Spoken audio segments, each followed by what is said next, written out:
Madam हमारे पास आज के दिन ना ही तो हमने कभी ऐसा दिखावा किया है और ऐसे दिखावे से हम दूर ही रहते हैं। मैंने आज के दिन, मैं ये तो नहीं कहूँगा किसी की मदद की, भगवान ने अगर मुझे किसी की मदद करने का मौका दिया भी है तो मैंने उसको मुट्ठी बंद करके चुपके से पीछे हाथ करके दिया है।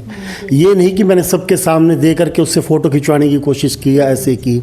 और वार्ड संपन्न तो मैडम वार्ड की दशा बता देगी। जब आप गलियों में घूमोगे आपका निकलना मुश्किल हो जाएगा। एक बार आप यहीं से सेक्टर से जैसे नीचे उतरते हैं यहीं से वार्ड शुरू हो जाता है। तो वार्ड के अंदर अगर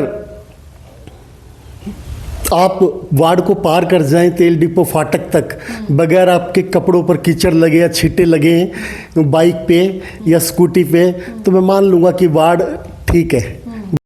T20 न्यूज समक्ष हरियाणा देख रहे हैं आप। और भाई चुनावों का पुलाव जो है पकना शुरू हो चुका है। कह लीजिए कि हर कैंडिडेट जो है पुलाव की बिरयानी बनाने वाले हैं और इसमें तरह तरह का तड़का भी लगने वाला है। तो इसी तड़के को लेकर आज पहुंचे हैं वार्ड नंबर 15 जो BCB वुमन आरक्षित हुआ है। तो इस पर बातचीत कर लेंगे। राजेंद्र सैनी जी हमारे साथ मौजूद हैं। सर नमस्कार। नमस्कार मैम, आपको और आपके चैनल के दर्शकों को भी मेरा नमस्कार और शुभकामनाएं आपको। राजेंद्र सर, इस बार आप भी मैदान में आ गए हैं, या यूं कह लीजिए कि दीदी जो है मैदान में आ चुके हैं, क्योंकि BCB वुमेन आरक्षित कर दिया गया है वार्ड। ये जो वार्ड आरक्षित किए गए हैं इनको लेकर के कुछ उलझन है मन में जो साझा करना चाहेंगे? किस तरह से किए गए हैं या होने ज़रूरी थे या नहीं, इन मुद्दों पर आपसे बातचीत करें। मैम ये ऊपर का लेवल का फैसला है। CM साहब ने अभी जैसे ही दोबारा पदभार संभाला तो कैबिनेट की मीटिंग बुला करके उसमें डिसीजन लिया था कि BCB को 5% आरक्षण दिया जाएगा। तो BCB को जब 5% आरक्षण दिया गया तो हिसार के अंदर 20 वार्ड हैं टोटल। 20 में से एक वार्ड का BCB होना निश्चित था और वो BCB महिला होना था। तो जो 3 ड्रामे वार्ड डाले गए जो BCB डोमिनेट करते हैं, जिसके अंदर BCB जो है बहुतायत में है 4, 8 और 15, और उसमें से 15 नंबर जो है वो BCB महिला के लिए आरक्षित हुआ है। तो बाकी जो 4 और 8 हैं वो ओपन वार्ड हैं। तो BCB महिला के लिए जो है 15 नंबर आरक्षित हुआ इस प्रकार से। तो कैसी तैयारियां हैं? तो अगर मैं बात करूं मैडम की, तो इनमें क्या खासियत और किस तरह से ये चुनाव के मैदान में उतरेंगी? मैडम गीता सैनी जो हैं वो वार्ड की समस्याओं को लेकर के, खास करके महिलाओं की समस्याओं को लेकर के पूरी तरह से जागरूक हैं और उनके मन में एक टीस है कि वो जल्द से जल्द इन समस्याओं को कैसे निपटाएं, कैसे इनका सुलझाव करें। क्योंकि हमारा जो एरिया है, हमारा जो क्षेत्र है महावीर कॉलोनी, बेसिकली वो पिछड़ा क्षेत्र है। हिसार के स्लम एरियाज़ में उसकी गिनती होती है जहाँ पर समस्याओं की बहुतायत है। उसके बाद जो वार्ड के एरियाज़ हैं उसमें भी विकास नाम की चीज़ कहीं दिखाई नहीं देती। ये हमारा जो वार्ड है वो निरंकारी भवन रोड पर जो 2 फाटक हैं, एक डावड़ा चौक की तरफ, एक तेल डिपो की तरफ, उन फाटकों के बीच में दोनों तरफ फैला हुआ है। या यूँ कहें कि CMC हॉस्पिटल से लेकर के कैंप चौक और कैंप चौक से लेकर के फिर जो हमारा पुराना बिजली घर है कृष्णा नगर वाला वहाँ तक, और फिर लाइनों के साथ उसके बाद महावीर कॉलोनी का क्षेत्र इस वार्ड में आता है। तो ये तकरीबन स्लम एरिया है। आपने देखा होगा निरंकारी भवन रोड पर बुरा हाल है। वहाँ जो फाटक से निकलते ही पानी भरा रहता है और फाटक जो है वो मैंने तो कभी कभी खुली देखी है। ये तो नहीं कहेंगे कि बिल्कुल नहीं देखी, लेकिन उनका जब काम, आपने भी तेल डिपो वाला फाटक जो हिसार का है वो हमेशा बंद ही देखा होगा। इससे वार्ड की जो आपस में कनेक्टिविटी है वो बन नहीं पाती। उधर के लोगों को इधर आने में और इधर के लोगों को उधर जाने में काफ़ी परेशानियों का सामना करना पड़ता है या फिर थोड़ा घूम कर जाना पड़ता है। भाई आपको नहीं लगता कि चलिए मैदान में अगर आप आते तो बात और थी। गीता सैनी जी जो हैं पहले कभी इलेक्शन नहीं लड़ा उन्होंने, और इस तरह से एकदम मैदान में आना टीस ज़रूर है उनके, लेकिन क्या वो प्रिपेयर भी हैं? उन्हें पता है कि उनका सामना किससे होने वाला है? मैडम महिला वार्ड हैं और वो पहले से प्रिपेयर हैं इलेक्शन के लिए, और कोई किसी प्रकार की भी दिक्कत नहीं आएगी। हम शुरू से ही सोशल रहे हैं, मैं और मेरा परिवार, हमारे अंदर जो है सेवा की भावना शुरू से ही रही है। मेरे पास जिम्मेवारी रही है सेक्टर 3 प्रधान के, RWA एसोसिएशन का प्रधान हूँ मैं सेक्टर 3 के, और उसके रहते भी हमने बहुत काम किए हैं। और मैडम महिलाओं के अंदर पूरी तरह से सक्रिय हैं, किसी भी प्रकार की कोई भी दिक्कत हमें आने वाली नहीं है, बल्कि हम वार्ड की बातों को पहले भी अच्छे से रखते रहे हैं किसी पद पे ना होते हुए, और अब जब हमारे पास ये ताकत आ जाएगी तो हम और अच्छे से वार्ड का प्रतिनिधित्व करेंगे, वार्ड की समस्याओं को आगे रखेंगे, CM साहब तक पहुंचाएंगे। जहां भी हमें लेके जाना होगा हम सबको साथ लेकर के, सबकी साझी समझ से समस्याओं को लेकर के और उनको हल करवाने का काम करेंगे। सर, सोशल वर्कर्स की बात करी, सोशल वर्कर्स जो हैं, अगर मैं उनकी बात करूं, जो हमने हमारी टीम ने ऑब्जर्व किया है कि सर्वे के दौरान कि सोशल वर्कर बहुत घूम रहे हैं और सब राजनीति में जो है अपना रास्ता बनाने के लिए सोशल वर्कर बने हुए हैं। हम सोशल वर्कर, हमने ये काम किया, हमने वो काम किया। जब धरातली तौर पर अगर देखा जाए तो वास्तव में काम हुआ ही नहीं हो रहा होता है। वो अपने आप को सोशल वर्कर कह के सोशल वर्कर बोल के मतलब सहानुभूति लोगों की अपनाते हैं कि भाई मैं सोशल वर्कर हूँ, मैं लोगों के लिए काम आता हूँ, मैं ये करता हूँ, मैं वो करता हूँ। कुछ महिलाओं को बुला करके उनको सम्मानित कर देना और बस इस तरह से अपने आप को सोशल वर्कर कहना, क्या यही सोशल वर्क होता है सर? नहीं मैडम, हमने ऐसा कभी नहीं किया। हम दिखावा, कहने का मतलब दिखावा ज़्यादा करते हैं, सोशल वर्क कम करते हैं। बिल्कुल ऐसा है, आप सही कह रहे हैं। मैं तो यूँ कहूँगा कि 95% ऐसा ही है, लेकिन हमारा कभी ऐसा नहीं रहा। हम ज़मीन से उठे हुए लोग हैं। हम वो लोग हैं मैडम कि जिन्होंने एक वक्त खाना खा करके काम चलाया है। भगवान ने हमें इतना दिया जिसकी हमें उम्मीद नहीं थी, ठीक है। तो आज हमारा मन सेवा में जाने का है, क्योंकि हम आज जिस लेवल पे हैं उस लेवल की कोई भी कल्पना नहीं कर सकता, और हमने तो कभी सोचा भी नहीं था कि भगवान हमें इतना देगा।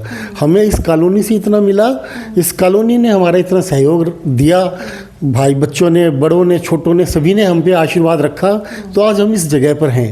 आज उन्होंने हमें इतना समर्थ बनाया है, तो हमारी भी ये ड्यूटी बनती है कि हम उनके लिए कुछ करें। तो अब हम उस ऋण को उतारा तो नहीं जा सकता। जब आप किसी को कुछ देते हैं, उसके बुरे वक्त में काम आते हैं, तो उस ऋण को उतारा नहीं जा सकता। ये सत्य है कि जो महावीर कॉलोनी का ऋण हमारे ऊपर है, हम उसको उतार नहीं सकते, लेकिन मैं आपको भरोसा दिलाता हूँ, विश्वास दिलाता हूँ महावीर कॉलोनी वासियों को कि हम उसको कम करने की जरूर कोशिश करेंगे, हम उसको कुछ लौटाने की जरूर कोशिश करेंगे। बिल्कुल। देखिए, जो ऐसे भाव होते हैं आपके चेहरे से ही वो भाव झलकते हुए मुझे नज़र आ रहे हैं, और दर्शकों को भी नज़र आ रहे होंगे आप कितने इमोशनल भी हो गए हैं ये बात बोलते बोलते। लेकिन सर, दिखावा बहुत है। जहाँ देखा जाए, दिखावे की इस दुनिया में एक अपनी अलग पहचान बनाना है, अपने आप को दूसरे समाज सेवियों से अलग करके कुछ जनता के लिए वास्तव में कुछ करना, ये अलग बात होती है। मैडम, हमारे पास आज के दिन ना ही तो हमने कभी ऐसा दिखावा किया है, और ऐसे दिखावे से हम दूर ही रहते हैं। मैंने आज के दिन, मैं ये तो नहीं कहूँगा किसी की मदद की, भगवान ने अगर मुझे किसी की मदद करने का मौका दिया भी है तो मैंने उसको मुट्ठी बंद करके चुपके से पीछे हाथ करके दिया है। ये नहीं कि मैंने सबके सामने दे करके उससे फ़ोटो खिंचवाने की कोशिश की या ऐसे की। और ये बात आप मेरे बारे में बाढ़ में जा करके किसी से भी पूछ लीजिए। मैडम, आज के दिन हमारा घर 4 मंजिला है, ठीक है, लेकिन मतलब 4 मंजिला मकान होने के बाद भी इसमें 10 रुपये भी बेईमानी की रखने की जगह नहीं है मेरे पास। तो मैं आपको भरोसा और विश्वास दिलाता हूं कि हम पहले भी ईमानदारी से काम करते रहे हैं और आगे भी ईमानदारी से काम करेंगे। जी, प्रीतम सैनी जी की बात कर लेते हैं, पूर्व पार्षद हैं। हालांकि आपने अभी कहा कि बहुत ऐसे काम हैं जो होने ज़रूरी हैं और आप करेंगे, लेकिन फिलहाल इतनी कमियां आपने गिना दी। लेकिन हमारी उनसे बात हुई, उन्होंने कहा कि मेरे वार्ड में किसी भी चीज़ की कोई कमी नहीं है, मेरा वार्ड हर तरह से संपन्न है। वार्ड संपन्न तो मैडम वार्ड की दशा बता देगी। जब आप गलियों में घूमोगे आपका निकलना मुश्किल हो जाएगा। एक बार आप यहीं से सेक्टर से जैसे नीचे उतरते हैं यहीं से वार्ड शुरू हो जाता है। तो वार्ड के अंदर अगर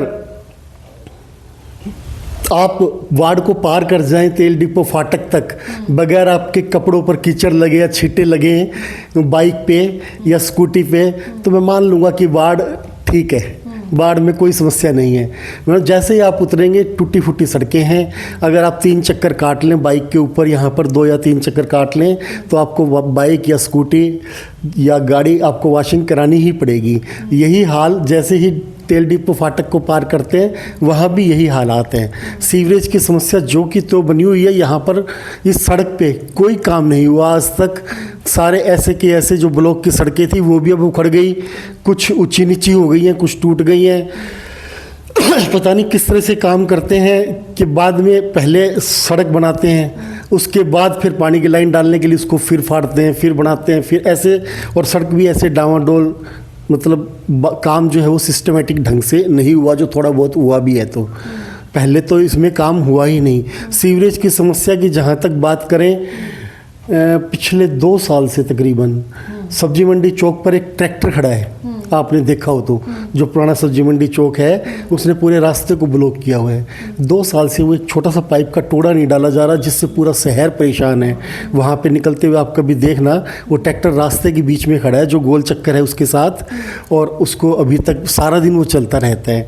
उस समस्या को अभी तक सोल्व नहीं किया गया, तो क्या काम किया गया होगा आप इसका अंदाज़ा लगा सकते हैं। जी, तो भाई काफ़ी कमियां गिना दी आपने कि वार्ड 15 में एक एक गली में एक एक गड्ढे के बारे में आपने डिटेल बता दी। तो अब जो है तैयारियों की मैं बात करूं, क्या आपने जनसंपर्क अभियान शुरू कर दिए? जी, हमारे जनसंपर्क अभियान जो है वो शुरू है। हम लगातार लोगों से मिल रहे हैं, लोगों का आना जाना हमारे पास लगातार रहता है। लोगों के फ़ोन आ रहे हैं, कॉल आ रही हैं, लोग बार बार रिक्वेस्ट कर रहे हैं कि पार्षद का इलेक्शन में आप जाइए और हम आपका पूरा सहयोग करेंगे। तो जो वार्ड में और भी कई समस्याएं हैं, आप देखोगे महावीर कॉलोनी एक शहर का हार्ट है, दिल कहेंगे जिसको, कि शहर के सेंटर में स्थित है, लेकिन इसकी जो कॉलोनी की जो दुर्दशा और इसके अंदर जो छोटी छोटी कॉलोनियाँ कटी हुई है उनको अनअप्रूव्ड में दिखाया हुआ है, जबकि शहर के इसके चारों तरफ कहीं भी ज़मीन नहीं बची। जो छोटी छोटी कॉलोनियाँ हैं उसको अनअप्रूव्ड में दिखाया गया है। गरीब लोग हैं यहाँ के, 75% से ज़्यादा जो लोग हैं वो अपना मतलब सुबह से शाम काम करके गुजारा करके ही अपना शाम का भोजन खा पाते हैं, तो उनको अनअप्रूव्ड में दिखाया गया है। अगर किसी को छोटा सा टुकड़ा बेचना है या खरीदना है तो एनडीसी के नाम पे भारी लूट मची हुई है। कागज़ पूरे करवाने में ही उसका पूरा पता नहीं महीना, 2 महीना, 3 महीना, 6 महीने तक निकल जाते हैं, एनडीसी नहीं बन पाती। या वो कोई अपना बिटिया की शादी के लिए, अपने बेटे की शादी के लिए, या कोई छोटा मोटा कमरा बनाने के लिए अपना कोई पार्ट बेचना चाहे तो वो बिक नहीं सकता। एनडीसी का चार्ज इतना ज़्यादा है कि अभी 5% डेवलपमेंट चार्ज ले रही है गवर्नमेंट, उसको अनअप्रूव्ड में दिखा करके। 5% डेवलप चार्ज का मतलब है, मतलब मैडम के आज के दिन जो रजिस्ट्री का रेट है वो लेडीज़ के नाम, अगर फीमेल के नाम हम रजिस्ट्री कराएं तो 5% ही चार्ज लगता है, और वो 5% एनडीसी का और लग रहा है। एक आदमी को 2 रजिस्ट्री करानी पड़ रही है, यानी कि एक प्लॉट की रजिस्ट्री अगर 1 लाख रुपए में हो रही है तो 1 लाख उसको वहाँ भरना पड़ रहा है। 2 लाख रुपए, डबल 1 लाख रुपए का चार्ज एक आम आदमी के ऊपर बहुत ज़्यादा हो जाता है, एक गरीब स्लम एरिया के अंदर बहुत ज़्यादा हो जाता है। और अभी कलेक्ट्रेट भी रिवाइज कर दिए गए हैं। तो इसका कोई समाधान नहीं है सर एनडीसी का? इसका समाधान यही है कि जो सर्वे हुआ था, जो कंपनी ने, यासी कंपनी ने जो सर्वे किया था वो ठीक से नहीं कर पाई। सर्वे सभी की प्रॉपर्टी आइडिया गलत बना दी गई। किसी का जो प्लाट था उसमें मालिक कोई और दिखा दिया, किसी प्रॉपर्टी को अनअप्रूव्ड दिखा दिया, किसी को अप्रूव्ड में डाल दिया, किसी के ऊपर चार्ज 120 रुपये गज का लगा दिया, किसी पे 525 रुपये गज का लगा दिया। तो वो सर्वे ठीक से नहीं हुआ। पता नहीं गवर्नमेंट ने कैसे उनको पेमेंट कर दी, क्या मजबूरी रही। नहीं, वो सर्वे दोबारा होना चाहिए। वो सर्वे दोबारा होना चाहिए और ये अच्छे से जांच होनी चाहिए उसकी। और महावीर कॉलोनी तो एक अप्रूव्ड एरिया है, पुराना एरिया है शहर का, इसमें अप्रूव्ड ही होना चाहिए, इसमें चार्ज नहीं लगना चाहिए डेवलपमेंट चार्ज के नाम पे, और लगे तो मिनिमम लगे। ये मैक्सिमम लगाया हुआ है जो डिजर्व नहीं करता इन गरीब लोगों के ऊपर। ये तो गरीबों का खून चूसने वाली बात है मैडम। तो क्या कदम उठाएंगे इसके लिए? सबसे पहले मैडम इसी को ही सॉल्व कराएंगे। इसके सारे कागज मंगा करके सारे अधिकारियों के साथ बैठ करके मीटिंग करके, चाहे चंडीगढ़ लेवल पे करनी पड़े, चाहे पंचकुला लेवल पे करनी पड़े, और यही नहीं, ये समस्या चाहे शहर में कहीं भी हो, हम उसको सुलझाने का प्रयास करेंगे।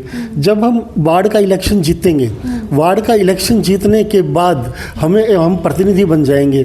उसके बाद हम शहर के किसी भी वासी की अगर कोई समस्या है तो उसको भी सॉल्व करने की कोशिश करेंगे। ये नहीं कि हम सिर्फ वार्ड की समस्याओं को सॉल्व करेंगे। हम वार्ड को तो नंबर 1 बनाएंगे, लेकिन सारा शहर हमारा घर है, हिसार शहर से हमें लगाव है, हिसार शहर को हम सुंदर बनाने की कोशिश करेंगे। चुनाव पार्षद का और काम एमएलए वाले मैडम भविष्य के गर्भ में क्या है कौन जानता है, ठीक है। अभी 2026 के अंदर परिसमन होना है, तो क्या होगा कौन जानता अभी भविष्य के गर्भ में। लेकिन हमारा मकसद पार्षद का ही नहीं है, हो सकता है कि हमें आगे भी जाना पड़े, कुछ भी हो सकती है, भगवान की जैसी भी मर्जी होगी उसके अनुसार कदम उठाए जाएंगे। लेकिन आज के दिन हमारा पार्षद के इलेक्शन में जाने का मन है, तो हम पार्षद के इलेक्शन में ही जाएंगे फिलहाल तो। और सेवा भाव जो है हमारे अंदर वो पूरे शहर के प्रति है। पूरे शहर में आज भी अगर कोई अपनी समस्या लेके आता है तो हम पूरी कोशिश करते हैं उसकी समस्या का निपटान करने का। राजेंद्र जी, मैं बात करूं देखिए गीता जी की, तो गीता जी के मन में भी है कि मैं बहुत सेवा करूंगी, अगर पार्षद बनूंगी तो अपने वार्ड वासियों के बीच में रहूंगी। हाँ, उनका हमारा परिवार ही मैडम सेवा से जुड़ा हुआ है। मेरा पूरा परिवार, मेरे बच्चे, मेरी गुड़िया, मेरी बिटिया, मेरे बेटे सभी धार्मिक प्रवृत्ति के हैं। हमारे घर के अंदर मतलब किसी प्रकार का भी, या कि आप यूँ कह लीजिए कि सिर्फ एक चाय तो पीते हैं, बाकी और किसी प्रकार की बीड़ी तक का भी ऐब नहीं है। तो हमारा जो परिवार है वो शुरू से ही इस प्रकार का रहा है, चाहे हमारे दिन कैसे भी रहे हों। आज तो भगवान की दया है, जब हम मतलब गरीबी के दिनों में भी थे तो भी हमारे परिवार में धैर्य रखा और समझ रखी। हमने बहुत धैर्य से पढ़ाई की, बच्चों ने भी और मैंने भी। क्या लगता है आपके सामने कंपटीशन के तौर पे आप किसको देखते हैं? प्रीतम सैनी तो है ही हैं, बाकी हम तो कह रहे हैं कि प्रीतम सैनी और शायद आपके बीच ये टक्कर होने वाली है, तो कैसे देखते हैं इस कंपटीशन को? मैडम कोई भी आ जाए अब तो इलेक्शन में जाना ही है, इस बात से कोई मायने नहीं रखता। हाँ, इलेक्शन में जाएंगे और पूरे मतलब जोर शोर से लड़ेंगे, पूरे तैयारी के साथ, पूरे फील्ड वर्क के साथ, सारी तरह की चीज़ों में कोई भी कोना की बार हम खाली नहीं छोड़ना चाहते। तो जो है अच्छी तरह से इलेक्शन लड़ेंगे। इस बात से कोई फ़र्क नहीं पड़ता कि कौन सामने है। अगर आप सामने वाले को देखोगे कि वो कितना ताकतवर है तो आपका इलेक्शन लड़ना बड़ा मुश्किल हो जाएगा। तो हम सामने वाले के ऊपर हमारी नज़र नहीं, हमारी नज़र हमारे काम पे है। उसके सारे तमाम साम दाम दंड भेद सभी लगा करके, सभी साथियों को साथ ले करके, हमारा उद्देश्य राज करना नहीं है, एक तरफा काम करना नहीं है। हम सभी को साथ लेके चलेंगे, हम टीम बनाएंगे और वो टीम जो कहेगी वैसे ही कार्य किया जाएगा। चलिए राजेंद्र जी, टिकट तो एक है लेकिन लेने वाले अनेक हैं। अगर टिकट भारतीय जनता पार्टी आपको देती है तो बहुत अच्छी बात है, अदरवाइज टिकट नहीं मिली तो भी क्या आप मैदान में आएंगे ही आएंगे? मैडम अभी भविष्य के गर्भ में है, देखिए थोड़ा इंतजार कीजिए आप इस क्वेश्चन के लिए। हमें पूरा भरोसा है कि टिकट हमें मिलेगी, इस बात का हमें पूरा भरोसा, यकीन और विश्वास है कि टिकट मिलेगी। कमल पर चुनाव लड़ेंगे? हाँ, कमल पे ही हम चुनाव लड़ेंगे। सारी तरह की रणनीति हमारी तैयार है कि किस तरह से काम किया जाए जिससे कि टिकट मिल सके। तो वार्ड का चेहरा और तस्वीरें बदल सकती हैं आपके आने पर? बिल्कुल बिल्कुल बदलेगी मैडम, वार्ड का चेहरा और तस्वीर बदलेगी। और हमारा वार्ड एक आदर्श वार्ड होगा जो आज स्लम एरियाज कहलाता है, जहाँ पर मतलब पार्षद के दर्शन नहीं होते हैं 5-5 साल तक। अब तो इलेक्शन टाइम में तो हो सकता है हो जाएं, लेकिन उससे पहले या इस इंटरव्यू के बाद हो जाएं, उससे पहले काफ़ी दिनों तक उनके दर्शन नहीं हो पाते। वो मजबूरी भी है क्योंकि इधर से फाटक बंद रहता है एरिया, वो उधर का है। तो वार्ड की दशा और दिशा हम बदलने का काम करेंगे, ये तो निश्चित है। ये हमारे चैनल के माध्यम से कोई अपील? मैं तो वार्ड वासियों से अपील करूंगा कि वार्ड वासी अब की बार बढ़िया डिसीजन लें जिससे वार्ड का भला हो उसके। और महावीर कॉलोनी क्षेत्र, चाहे उधर का क्षेत्र हो, जयदेव नगर, क्रांति नगर, Chhotu Ram colony, Krishna Nagar, Subhash Nagar, bank colony और कारखाने का एरिया या चूना भट्टी का एरिया है, जो तमाम क्षेत्र एक बढ़िया डिसीजन लें और जितनी बड़ी विजय होगी काम करने का जोश भी उतना अधिक होगा। तो मैं तो यही कहूँगा वार्ड वासियों से कि पूरा सहयोग करें और सभी मिल करके अपने सुझाव दें समय समय पर हमें, और जैसे वो कहेंगे वैसे हम चलेंगे, सभी को साथ लेकर चलेंगे, सभी को साथ लेकर विकास करेंगे, सभी की साझी समझ से विकास करेंगे। तो भाई ये थे राजेंद्र सैनी जी, और वार्ड 15 से जो कि बीसीबी वुमेन आरक्षित कर दिया गया है, और उसके बावजूद जो है गीता सैनी जी जो इनकी धर्म पत्नी है वो मैदान में आएंगी, और जहां तक अनुमान है कमल के साथ ही मैदान में आएंगी, क्योंकि उनसे जुड़े हुए हैं। और देखना ये है कि पार्टी किसको कमल का निशान देती है, किसको चुनाव लड़वाती है। तो फिलहाल देखते रहिएगा T20 न्यूज़ समक्ष हरियाणा, लेकर आती रहूंगी ऐसे ही एक्सक्लूसिव और चटपटी रिपोर्ट्स। धन्यवाद।